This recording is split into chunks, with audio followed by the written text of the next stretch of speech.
अस्सलाम वालेकुम प्यारे बच्चों। आज हम जो सरगर्मी करेंगे उसमें आपको स्क्रीन पर 5 जुमले नजर आ रहे होंगे और उसमें 5 ही खाली जगह भी हैं और कुछ अल्फाज के नीचे लकीर लगी हुई है।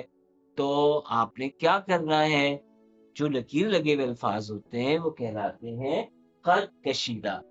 खत कहते हैं लकीर को, और कशीद माने खींचे हुए, यानी जिनके नीचे लकीर खींची हुई है उनको दुरुस्त मुतरादिफ अल्फाज से हमें पुर करना है। अब मुतरादिफ अल्फाज भी दिए हुए हैं, किसके दिए हुए हैं? खत कशीदा अल्फाज के।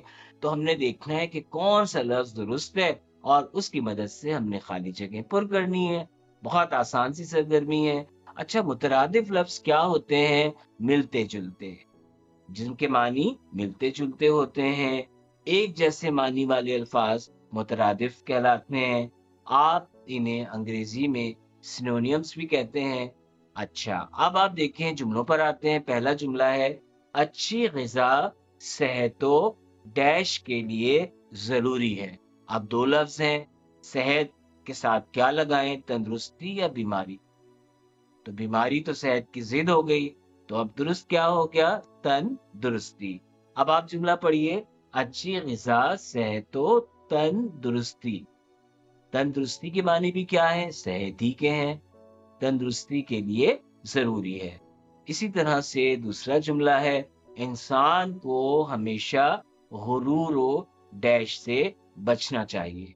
तो हमें मुतरादिफ लफ्ज किस लफ्ज का तलाश करना है? गुरूर का। अब इसमें एक लफ्ज दिया हुआ है जुल्म और एक दिया हुआ है तकब्बुर। वैसे तो जुल्म के मानी होते हैं किसी पर हम नाइंसाफी करें, किसी के साथ ज्यादती करें, और तकब्बुर के माने होते हैं अपने ऊपर बड़ाई करें, यानी अपने आप को दूसरों से बड़ा समझें। तो वो गुरूर के मानों में ही आ जाता है। तो अब आप देखें कौन सा लफ्ज दुरुस्त होगा? जी, तकब्बुर। इंसान को हमेशा गुरूर और तकब्बुर से बचना चाहिए। तो हमने यहाँ तकब्बुर लिख दिया, तो ये जुमला मुकम्मल हो गया। फिर जुमला है कि खरगोश के बाल बहुत नर्म और डैश हैं। आपने खरगोश तो देखा होगा। अब आपके लिए नर्म के लिए दो मुतरादिफ लफ्ज दिए हुए, एक लफ्ज है सख्त और एक लफ्ज दिया हुआ है मुलायम। तो क्या होना चाहिए? सख्त होते हैं बाल, मुलायम। मुलायम के माने भी क्या होते हैं? नर्म। तो खरगोश के बाल बहुत नर्म और मुलायम है, ये आपने मुलायम लिख दिया। फिर जुमला है कि नाकामी में सुस्ती, ये क्या लफ्ज है? सुस्ती। सुस्ती और डैश का बहुत हाथ होता है। अब नाकामी में जो लफ्ज है इसमें, इस जुमले में, तो उसमें है सुस्ती। अब नाकामी में सुस्ती और डैश का बहुत बड़ा हाथ होता है, मेहनत का। तो जो मेहनत करे वो तो सुस्ती नहीं होता। तो क्या होगा लफ्ज? काहिली। काहिली के मानी भी सुस्ती के होते हैं। तो हमने लिखा कि नाकामी में सुस्ती और काहिली का बड़ा हाथ होता है। आखिरी जुमला है, इंसान को हमेशा अपनी अक्ल और डैश से काम लेना चाहिए। आप खत कशीद लफ्ज कौन सा है? अक्ल।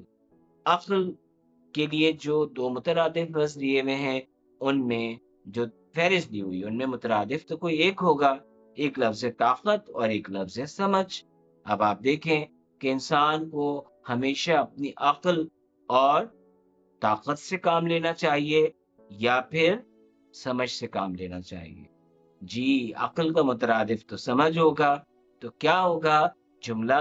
कि इंसान को हमेशा अपनी अक्ल और समझ से काम लेना चाहिए। तो ये जुमले खूबसूरत भी हो गए, मुकम्मल भी हो गए। अब आप ये करेंगे कि आपकी किताब के कारवाने उर्दू के सफ़ा नंबर 51 के सवाल नंबर 10 में भी कुछ जुमले दिए हुए हैं और उनके लिए कुछ अल्फाज के मुतरादिफ अल्फाज आपने ढूंढ कर उन जुमलों को मुकम्मल करना है। और आप देखेंगे कि ये काम आप आसानी से इंशाल्लाह कर सकेंगे। अस्सलाम वालेकुम वरहमतुल्लाह।